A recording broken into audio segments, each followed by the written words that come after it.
Over day 18, I had a great day. I was on an extended tour of a department store, an hour and a half tour, free tour actually, in French, of Galeries Lafayette, and then headed off just outside the city limits across the Seine to La Défense, where all of the office buildings are. It's been a growing area there over the last probably 30 years, and sitting just outside those regulations that say that you can't build buildings taller than the Eiffel Tower. So, Galeries Lafayette was a great experience. It is probably the best known upmarket department store outside of France. For those that live outside France, that's probably the one that they'll most recognize. The store is very famous. It has this beautiful um, stained glass roof. And in the tour, we learned that a lot of that stained glass actually came because electricity was so expensive, and that in fact, it was far more cost efficient to bring natural light in and spend less on electricity. The whole tour itself provided a really interesting picture around the evolution of the store over its first 50 years, around how its founders, even in creating the store, were somewhat revolutionary at the time. They weren't the first to create a big store, but really believed in some principles. They wanted the ability to move from market stalls into a central place. It was, in fact, somewhat innovative at the time that prices were posted and that there wasn't negotiation in terms of what you would pay for something. Back then, all of the clothes were made on the upper floors and brought down to the lower floors. In fact, before a certain time, I want to say around the 20s, there wasn't actually even a size that clothes had. You bought something and you were measured for it and came back for it a short while later once it was made to your measurements. But the store continued to evolve. The store continued to expand, and even what we think of as a large department store occupying a city block. In fact, in this case, happened over several iterations, a couple of years apart. They built one section and then another and then another. And I think it's a great metaphor to explore today because all of us are evolving and changing as well. And this is a key point in our lives when we have to figure out what comes next in our evolution. And it doesn't necessarily have to be something particularly innovative, but I think it is a chance to reflect on where we are, what skills and knowledge we've accumulated through our life and through our career, and what we do with it next if we're not going to stay in the career that we're in. And I think as senior leaders and executives, there is a sense of those skills, but I also think something interesting happens when we switch that to marketing ourselves rather than being part of a company. Sometimes for people that can bring up a level of discomfort in the idea of having to put a price on their value, an hourly rate or a package rate. And it really forces us sometimes to reckon with our value from a very simple market perspective. And yet, this is a really important step. This piece of evolution, I think, is one that's fuzzy because it's not always clearly marked for a start and an end. There is no one particular age in which case we are suddenly flipping over to it, or um, no particular clear event that will move us into this space. It's simply realizing that where we are isn't going to sustain us forward.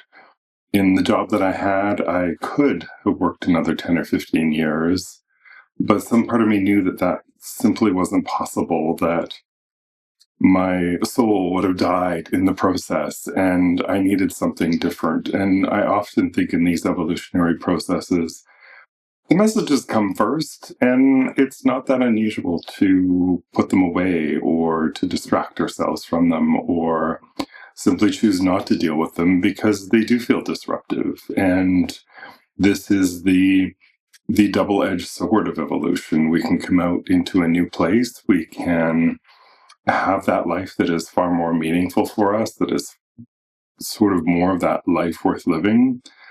But we don't get there without taking some risks. We don't get there without accepting that there is going to be uncertainty in it, that we won't always know the answer, and that we may have to change course partway through, that nothing is for sure a guarantee. And sometimes that can keep people from taking action, whether that's career, relationships, how you spend your time, who you choose to spend your time with, where you maybe need to have boundaries. A lot of people will stay in that status quo because it's familiar. And though they may hate it, the risk of the unknown is too high. The level of faith and trust required to believe in a meaningful change sometimes is simply too high. And I get that. And I also think they come from different places. I think that that voice urging for different sits outside of an analytical and logical place. And we may be tempted to discount it because it doesn't match up with logic or our life strategy or our goals if we're trying to manage ourselves like a corporation. But it is usually persistent and it is clear, and it will keep coming up until we're willing to heed it and make some changes that start to move us in the right direction, start to move us in a direction that better aligns with who we now are as we've evolved across our life. The voice comes because whether we've been too externally facing or we've made the decisions that have either sought the approval of others or at minimum sought not to be judged by others or have the disapproval of others, those often kind of get to a point where we're past those, or simply that they're not bringing us the value and the joy and the fullness in our lives that we require. And so that voice of evolution starts to show up. And as I say, oftentimes we don't want to pay it heed. We don't want to make any disruptive changes in our lives because it is far more comfortable to stay where we are. And this is where that tension resides. This is some of those contributing factors to the somewhat classic midlife crisis, is a sense that something needs to change, but we may not feel like we have the full courage to make that change yet. And I don't know that you need to push yourself or rush into something, but I think it is important to keep coming back to that voice, keep working to understand it, to be in relationship with it. And that's what's going to really start to articulate what those needs are that sit underneath. They may be for more freedom, for more flexibility. It may be that you want a more authentic relationship, or simply that you want to challenge yourself or be in a more exciting place in terms of maybe the work you do or the relationships that you're in. And those can be disruptive. Those can have a profound effect on our lives. And this is where big changes can occur. Not always, but big changes can occur. But as tough as it is and as complicated as it is, we tend to come out in a stronger, more grounded place. And I think that's ultimately what we want. And that's ultimately what that voice calls for. I knew on some level that continuing on in the corporate role that I was in, as much as I enjoyed the title and the salary, simply couldn't happen, simply would not have been tolerable ultimately, because the more and more I became aware of that voice, the more and more I simply couldn't unsee the deep dissatisfaction and the level of energy drain that came out of that process, and understanding that I was putting far more into this than I was getting out of it. And as much as many others would have loved my position, it was time to move into a place where maybe they could have it. And I needed to discover what was next. And it was not perfectly clear. It was not a 1 year strategic action plan where task by task I would be guaranteed to end up somewhere on the other side. In fact, probably some of my longest processes in it took the time to just be in dialogue with that idea, with that voice, figuring out what came next, opening up to ideas while at the same time also feeling like they were too big or too much. I've talked about how financial stability was such a plank for me, and those first early yearnings and explorations of how I would evolve, I simply couldn't open the door any further than I was ready to. There was a sense of not being able to stay where I was, but not ready to move into a new place yet. And I really felt that until I could solve the conflict and the tension between both leaving and moving on to something new, as well as being able to have some level of financial stability that I could feel more comfortable with, I was in a contemplation stage, and that contemplation stage took several months. And I was happy to have good people in my life that I could have those discussions with coaches, with somatic practitioners, with people where I could simply say, this is what I want, but I don't know how to get there. And we simply created the space to let that idea be more and more present, let the solutions emerge as they were going to emerge. Some of those solutions were not realistic. Some of those solutions I might have said no to the first couple of times they came up as ideas, but eventually I was ready to accept them and try them. And though I certainly left my role with some trepidation and some uncertainty, there was enough of the financial stability piece that I had solved in terms of building a cushion and enough sense of the market that I could tap into that I was willing to break the risk. And it did take a certain amount of faith and trust and risk. And I think we have a very interesting relationship with risk. We are hardwired in some ways to avoid risk at times because it doesn't feel good within us. It can really provoke anxiety. It can cause many a sleepless night or many a uncertain day. And this is where that temptation to just stay where we are really sits, because the discomfort of evolving is often feels like too big of a hurdle to move into, to move past. I heard from different people after I made my decision that they viewed me as more courageous or brave than they were willing to be because they couldn't get past that hurdle of moving into the unknown, of evolving into that next thing that called onto them.